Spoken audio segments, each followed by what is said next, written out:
what is economic incentive? So economic development incentives are programs that are offered at the federal, state, local levels and through utility providers that offset project costs. So when you read about a project that's standing up in operation somewhere and the headline is so-and-so company gets $20 million from the state of Wisconsin to build the thing, that $20 million is going to be some form of economic development incentives. For projects that we work on, there are times when there are 10 or more programs that are providing some sort of cost relief to our clients. Some of those take the form of grants where governments reimburse companies for certain costs. Many of them take the form of some sort of reduction in taxation, whether it's income tax credits at the state level, whether it's sales and use tax exemptions at the state and sometimes local levels, whether it's property tax abatements where a company will pay less property tax than they would have otherwise. It's a hugely complex web of programs that involve this sort of intersection of corporate finance and politics, to be quite frank, to position these projects in order to receive maximum incentives value. You could probably put every incentive program in the country into these two buckets: discretionary and statutory. So I'll explain them in reverse order. So statutory, you are eligible by way of right or state law for these programs. There's not much you need to do. And by you, I mean the company.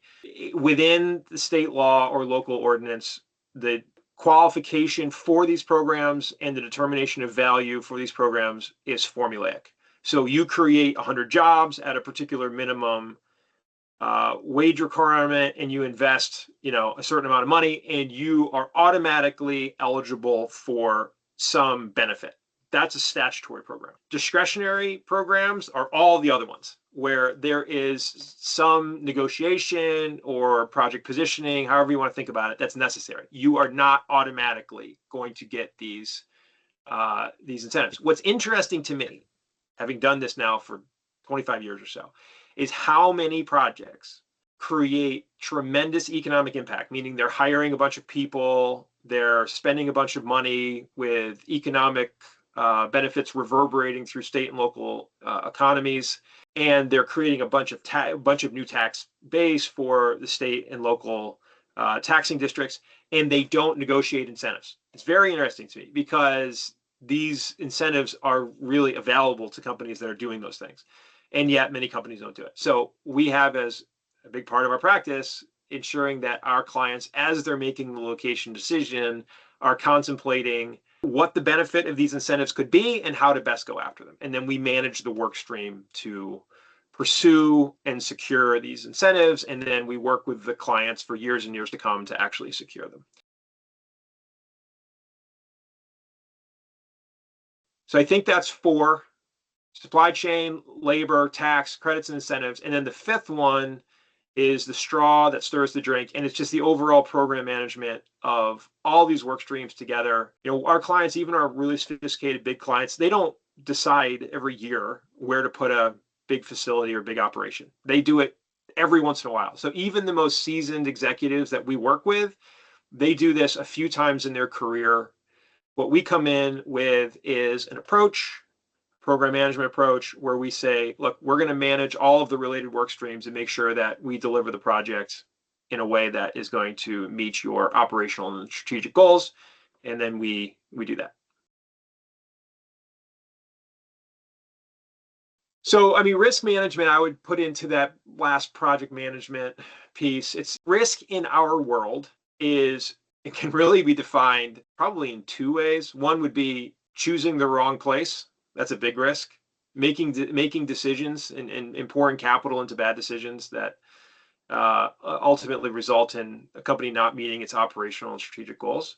And I guess within that would be the underachievement of economic development incentives that could have defrayed some project costs and didn't. Those are the 2 things that we manage. So those are the 2 risks I think that we really focus on.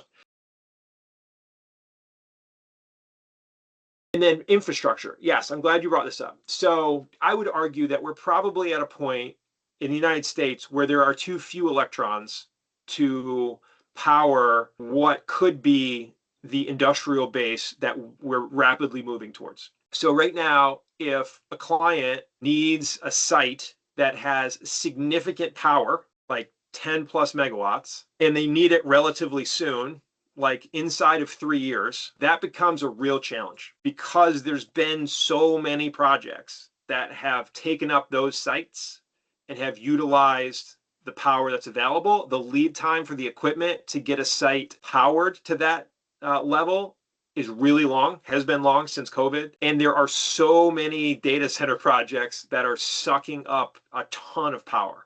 So those So, things are all working together to make one of the most important criteria for our projects. Where should the thing go? Where should the facility go? One of the most important criteria is where can we get power within the timeline that our clients need. And that's why our partnership with real estate brokers is so important, because we don't have access to those sites, not comprehensively, but a good real estate broker, a good real estate company, and a team of brokers within a region can generally dig up some really creative ways to meet companies' power requirements in the timelines that work for their, so,